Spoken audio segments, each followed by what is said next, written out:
Je suis au dernier étage d'un immeuble en plein centre de Bruxelles. J'ai découvert une toute petite fenêtre qui, par je ne sais quel oubli, n'a pas été scellée. Eh bien, c'est devenu ma fenêtre à moi. C'est mon secret. Mais quand je veux m'y rendre, je dois me comporter comme un sioux pour ne pas me faire repérer. Alors je fais des détours par les sombres couloirs des caves dont toutes les portes sont alourdies de gros cadenas. Mais cela me donne accès à un escalier peu fréquenté, mais qui m'oblige à traverser la salle des séances où le vieux squelette m'attend pour me faire peur. Waouh! Et l'hiver, à la fin des cours, quand le noir s'expand sournoisement à l'intérieur du bâtiment, eh bien c'est encore plus flippant. Mais de ma fenêtre, je respire l'odeur de la ville, les gaz d'échappement des voitures et cette odeur caractéristique des trolleybus électriques qui peinent à monter la rue. Mais quel délice! Ça sent la liberté. Waouh!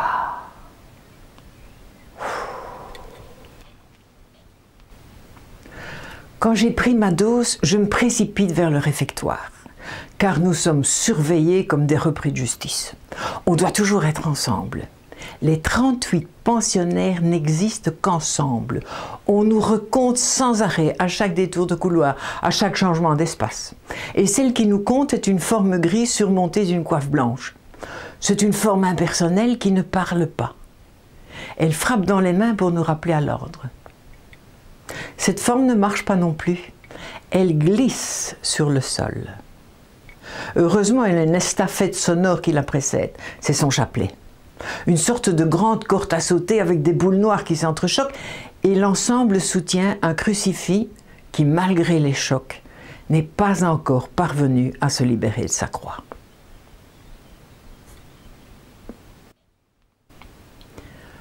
On nous conduit du réfectoire au dortoir. Et arrivé devant la grande porte, eh bien, les 38 se coupent en deux. Il y a les grandes à gauche et les petites à droite.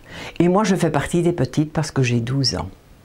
On pourrait croire que mes parents m'ont placé dans une maison de redressement, mais détrompez-vous, je suis dans un internat pour filles de bonne famille. Et si ma mère a choisi de me placer chez les filles de la sagesse, c'est parce que j'ai une arrière-arrière-tante que je ne connais pas et qui, toute jeune, s'est fait happer par cette confrérie drastique, bon chic, bon genre.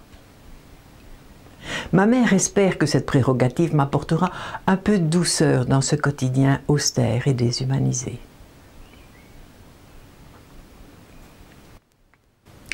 Le dortoir est un ensemble de petites cages mises dos à dos et fermées par un rideau. Si je vous disais que je n'ai jamais su le nom de la fille qui occupait la chambrée au dos de la mienne, alors qu'on aurait pu se dire bonsoir par au-dessus de la cloison, il suffisait de monter sur son lit. Oui, mais au moindre bruit suspect, le rideau était arraché vers la droite et le bruit du chapelet faisait éruption dans la chambre. « Mademoiselle Dinan, vous serez privée de sortie lors du prochain week-end. » Et comme ma mère s'était laissée convaincre qu'une sortie tous les 15 jours était bénéfique à mon éducation, je venais d'en prendre pour un mois. Un mois à aller sniffer la rue pour ne pas me pendre au bout d'une corde. Durant cette première année chez les filles de la sagesse, j'ai appris à obéir, à vivre en groupe, à mettre provisoirement mon ego en sommeil. Mais j'ai aussi découvert la manipulation. Comment obtenir une faveur alors que c'est interdit? Comment avoir des yeux d'ange quand la supérieure vous questionne alors que vous venez de déposer une boule puante sous son coussin dans la chapelle? Mais je cherchais mes repères et je découvrais les faiblesses de ces femmes ensevelies. Et je n'avais aucune difficulté à concevoir la partie cachée de ces icebergs. En cela, j'ai hérité de l'esprit contestataire et anarchiste de mon père, qui ne croit ni en Dieu ni au diable. En fait, c'est là la première fois que j'ai manifesté, pour la première fois, mes polarités. Pour ma mère, je devais apprendre à m'intégrer dans cette confrérie bien pensante de femmes extraordinaires et faire en sorte de me noyer dans la relation. C'est par l'obéissance et le don de soi, me disait-elle, qu'on crée une vie riche et généreuse. Alors que pour mon père, je devais apprendre à faire face à ces hypocrites pour développer mon ego et mon sens critique. Et mon sens critique, je l'ai développé. mais l'année suivante. Cette première année d'internement m'a permis d'asseoir les bases de ma personnalité. Dire toujours le fond de sa pensée, ne jamais tricher par convenance ou par convoitise. Lutter contre l'injustice. Aider ceux et celles qui en sont les victimes. Travailler. Avoir un projet de vie. Faire de sa vie une œuvre d'art. Toucher à tout, ne pas se mettre de limites. Savoir que ma liberté ne s'arrêtera que si j'empiète sur le territoire de l'autre.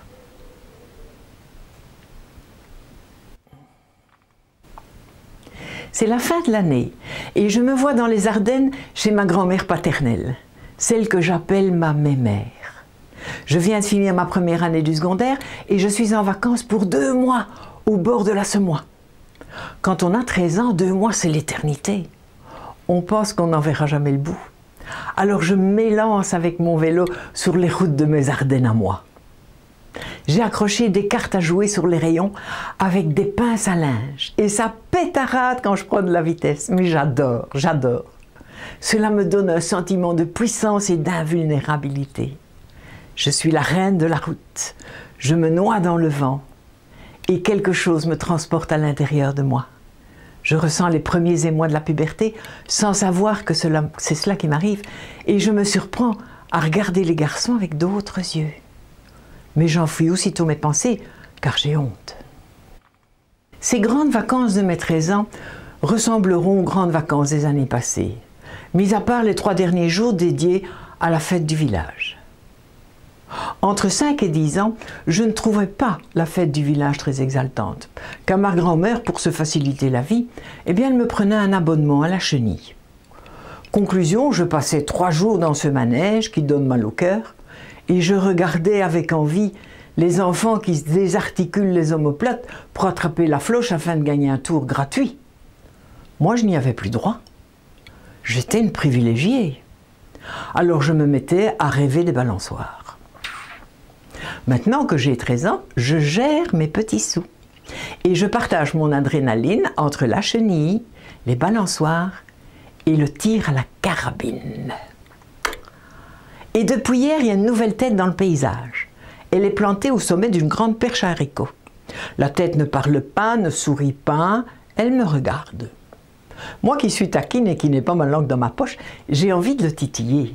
Alors je fais des messes basses avec ma copine, histoire de lui faire savoir que je ne suis pas indifférente à l'intérêt qu'il me porte. Qu'est-ce que je me sens bien.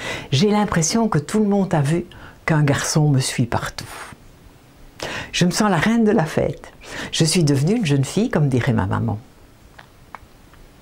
C'est seulement le lendemain matin, vers 11 h, qu'il est venu se glisser à côté de moi, devant le stand de tir. Et c'est au bout d'une demi-heure d'immobilité muette qu'il m'a dit « On marche un peu ?» Ma tête a fait signe que oui, et on a marché l'un à côté de l'autre en silence. Nos pas nous ont conduits tout naturellement au bord de la Semois, en un lieu des plus romantiques qui porte le nom magistral de la pierre du diable. Et là, il a bien fallu s'arrêter de marcher sans qu'on allait tomber dans l'eau. Alors il a mis son bras autour de mes épaules et j'ai perdu la sensation de mon corps. Je ne savais plus où étaient mes jambes. Puis au bout d'une heure, qui m'a semblé être 5 minutes, il a posé ses lèvres sur les miennes et il a introduit sa langue dans ma bouche. Qu'est-ce que c'est doux! Oh, à mon époque, aucune fille ne savait qu'un baiser se fait avec la langue. C'est dégueulasse, mais qu'est-ce que c'est bon! Je vais en avoir des choses à raconter avec toutes mes copines. Et puis on a marché dans l'autre sens pour se débarrasser des fourmillements du corps. Et on est revenu au point de départ. Et il a dit « Au revoir, mes parents m'attendent ». Et j'ai répondu « Moi aussi ». Et en s'éloignant, il a encore dit « Je m'appelle René ». Ah, j'ai trouvé que c'était le plus beau des prénoms. Ça m'a coupé le souffle. Et du coup, mon prénom à moi n'est pas sorti de ma gorge. Alors il est parti, sans même savoir comment je m'appelle.